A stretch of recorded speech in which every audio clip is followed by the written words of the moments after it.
Karena kitab Allah itu nggak cuman Quran. Sebelumnya ada Taurat, ada Injil, ada Zabur. Zabur itu kitabnya Nabi Dawud. Nabi Dawud itu ahli logam. Nah, kitab itu dipegang oleh orang Yahudi. Nah, orang Yahudi inilah yang bangun peradaban hari ini ke Eropa. Karena Nabi Dawud itu ahli logam. Yang orang Yahudi menyebutnya David. Maka mereka punya bendera namanya bintang David.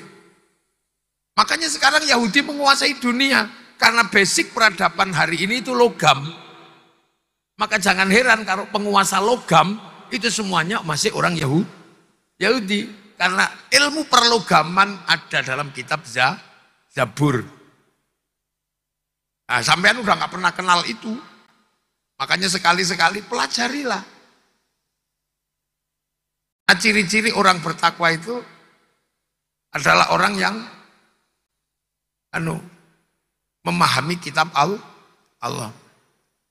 Taurat itu kitabnya Nabi Musa. Nabi Musa itu terkenal sakti. Kalau pengen sesuatu, mak celing gitu datang. Tongkat pukul, jalan tol. Nabi Musa, kalau kelahi, tempiling, mati. Nabi Musa itu. Fir'aun dipegang jenggotnya, separuh putih, separuh hitam. Makanya teknologi sebagian besar basicnya Taurat. Sampai nggak pernah belajar itu lagi. Nah, Injil itu kitabnya Nabi Isa. Nabi Isa itu terkenal tabib yang luar biasa. Orang buta dipegang melek. Bahkan orang mati, bangun. Makanya basicnya kitab Injil itu orang Eropa banyak bangun rumah sakit. Nah, kalau kalian mengatakan bahwa Al-Quran yang terbaik, apa yang akan dihasilkan oleh Al-Quran? Pelajari yang serius ini. Tadi disebutkan, berarti di dalam Islam itu nanti akan ada manusia yang menyebabkan kiamat ada atau tidak tergantung orang itu. Orang itu harus menyelesaikan tugas baru kiamat. Ya, siapa? Inna fi khalqis samawati wal ardi wa ikhtilafil laili wan nahari la ayatil liulil albab. Jadi ada manusia itu namanya ulil albab nanti itu. Alladzina yadhkuruna Allaha qiyaman wa qu'udan wa 'ala junubihim wa yatafakkaruna fi khalqis samawati wal ard. Jadi dia itu mikir dunia dan isinya ini dengan kerangka pengetahuan fakkar wa qaddar, ilmiah dan aplikatif dalam bahasa Al-Quran. Itu dipikir semua, duduk mikir, berdiri mikir, leyeh-leyeh mikir. Sampai akhirnya semua terfikirkan dan ensiklopedik. Rabbana ma khalaqta hadza batila. Ternyata engkau bikin sesuatu enggak ada sia-sia ya Allah. Jadi Islam itu nanti akan kedatangan tamu namanya ulul albab. Yang basicnya bukan berangkat dari kitab suci, tapi basicnya berawal dari ikhtilaful laili wan nahar. Berarti itu basicnya dari itu penelitian, laboratorium. Itu ketemu Gusti Allah nanti di situ. Nek sampean kan ketemu pangeran krono dikei tek, kayak Quran, iki lho Gusti Allah. Tapi nanti akan ada orang yang ketemu pangeran itu tidak berangkat dari teks, tapi berangkat dari laboratorium penelitian.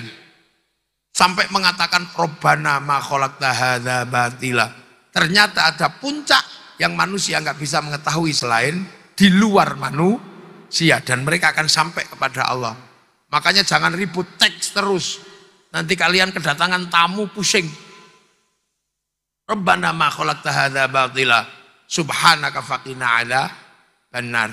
Rabbana innaka man tudkhilin nar faqad akhzaita wa ma lidh-dhalimin min ansar. Rabbana innana sami'na munadiyan yunadi lil iman an aminu bi rabbikum fa amanna. Rabbana faghfir lana dhunubana wa kaffir 'anna sayyi'atina wa tawaffana ma'al abrar. Rabbana wa atina ma wa'atana ala rusulika wa la tukhzina yaumal qiyamah innaka la tukhliful mi'ad. Ini manusia baru ini. Manusia baru. Manusia baru akan sampai ke sana. Nah itu ensiklopedik. Dunia ketahuan semua rahasianya. Selain ruh. Wa ma utitu minal ilmi illa qalila.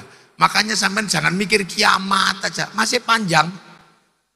Karena dunia masih banyak yang terselubungi, belum diketahui secara keseluruhan dalam ilmu pengetahuan. Dan kiamat nanti apa kata Indonesia?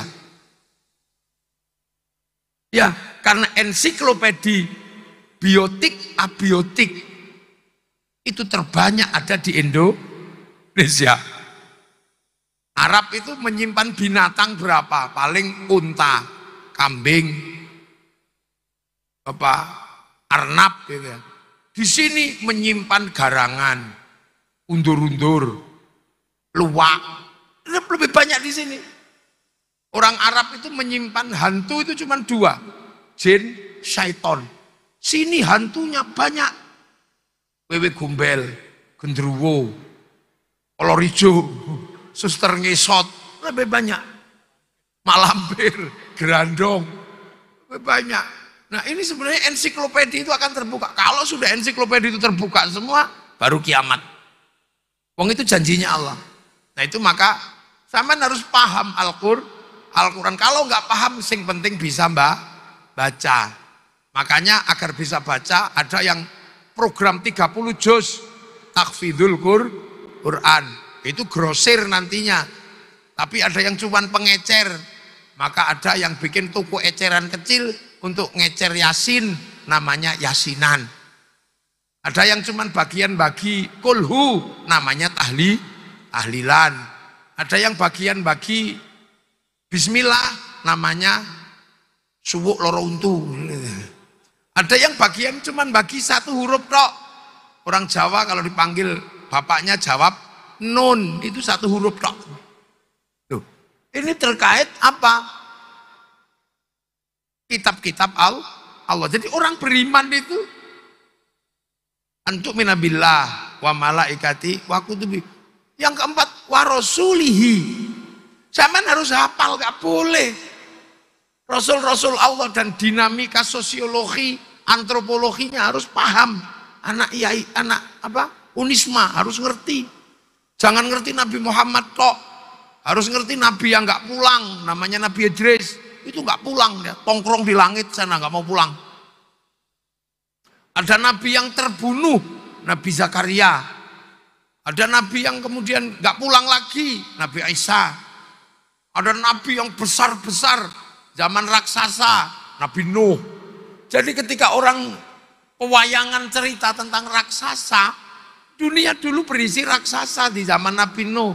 Bahkan di zaman Nabi Musa masih ada kampung raksasa. Jadi jangan sampean anggap itu mitos. Ada nabi-nabi itu zaman pelajari. Ini nggak boleh orang beriman kok nggak ngerti warosuli wal yaumil akhir. Nah ini ensiklopedi kiamat, cuman nggak usah terlalu banyak dibahas karena kiamat itu bareng-bareng. Bareng-bareng aja kok ribut, paling blung mati bareng gitu aja. Kalau Hizbut Tahrir kan suka bahas kiamat, bahkan ngeramal, tapi berkali-kali gagal.